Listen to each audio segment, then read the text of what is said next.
When I saw the jumbo jet that was going to bring me to London, I thought, how is that thing going to stay up there?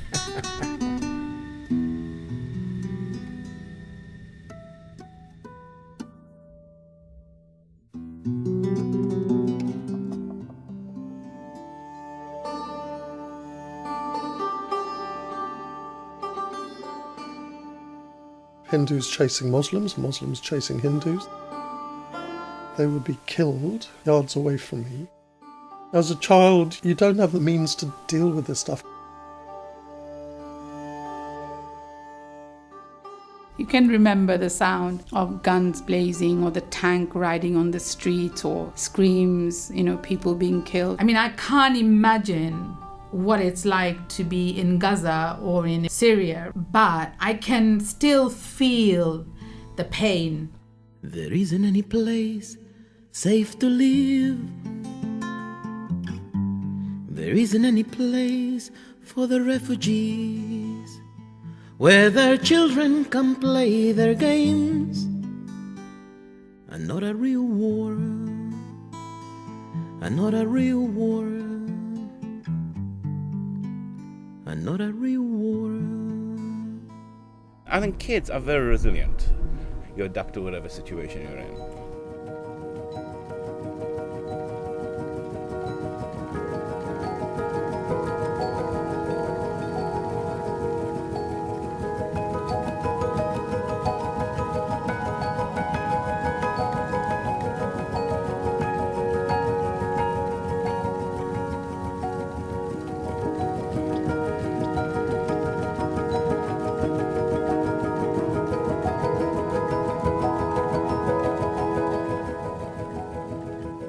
Every time we used to listen to the news about Rwanda, they would talk about politics. And I was like, what is this politics?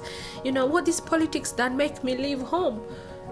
What is this politics that makes me separate from my mom and my dad?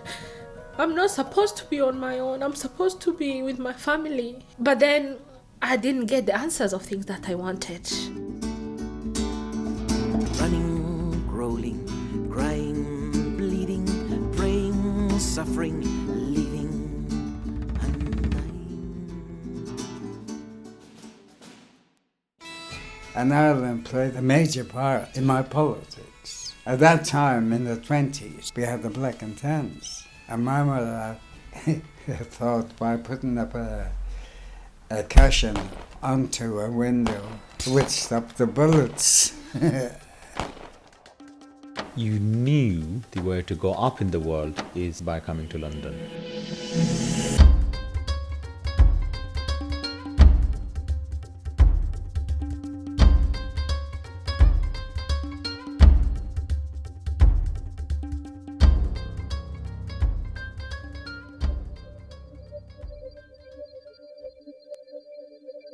I remember there was something exciting happening. There was watermelon every night, but nobody actually sat me down and explained to me what was happening. I don't remember saying goodbye to them. You were almost caught in a flow of water and just being dragged. And nobody's asking me, did I want to leave Turkey? Do I want to go to my mum? I knew the night before was coming. That's what surprised me. My grandmother's sister told me that I'll be flying to England in the morning to be with my mother.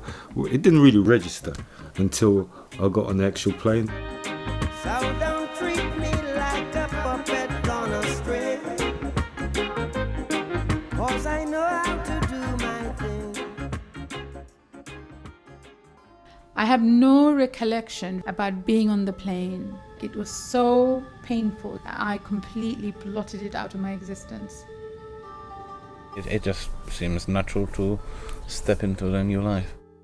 That was the first time I came across other religions, Muslims and Hindus and stuff, and seeing them wear the headscarf was really fascinating. Because in Brazil, it's mostly Catholics and Christians. A different kind of world, really. came to England in 1964, one of the wickedest winter I can ever imagine.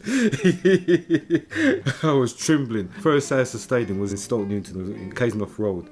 I remember the all-sear blankets. I had 13 of them over me. I remember my first day when I experienced snow. I was so happy. I made like 5 snowmen on my road. London was something very exciting because I read a book called London at Night, and it was very, very fascinating. I first arrived in airport. It was fantastic, very nice. Yes, it is like, like heaven. So beautiful, so many lights. It was New Year Day. It was colorful everywhere. London by night is a wonderful sight. There is magic abroad in the air.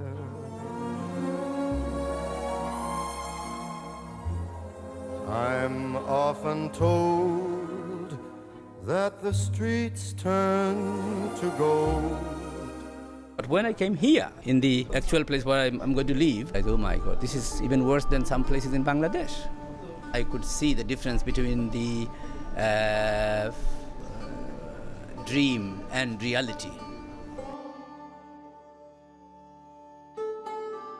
So I discovered, though I didn't know in India I was brown, when I came to this country I discovered that people were different colours. And everyone said, you're going to be white.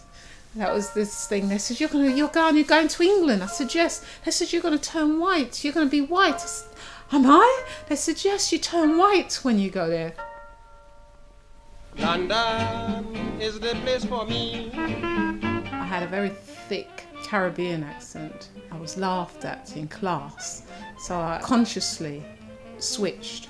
I had to survive, really, because as a child you don't really want to be different, which I now regret.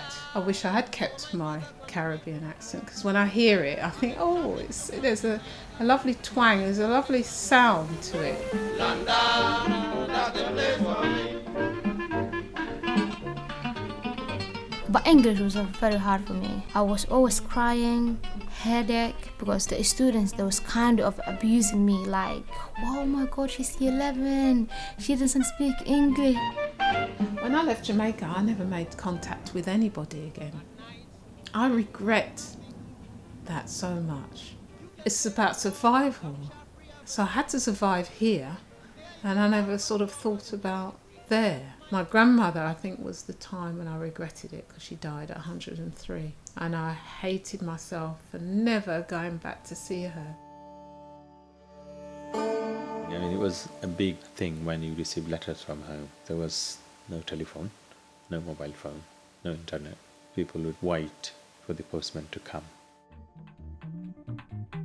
When I need comfort or when I need to feel like I'm grounded, I go to a train station and then I feel comfortable. It's like you're ready to depart, and it's kind of like an anchor, because I've always been at airports, at stations, and I'm always going through that continuous moving around.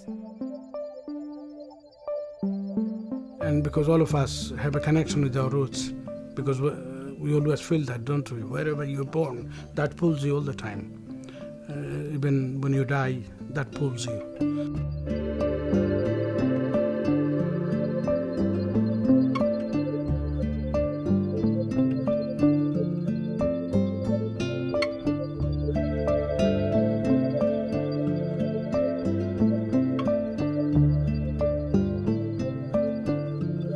Home, both of them is our home, because I don't have a preference. That would be really unfair if I chose one over the other, because it's impossible. I miss the sun for one. I miss the freedom that I can get up and go out of my house. England, you can wake up and don't go out for days. It's too cold. You get up and you don't even want to go in the back garden. But in Jamaica, as you get up, you just step out your house, you go. But in the village where I was, you got the goats running around. You got all the birds in the trees. You don't get that here. Hackney is everything for me. Everything is Hackney. El Salvador is just a dream that I left behind. I can always go back and dream again, but Hackney is my home.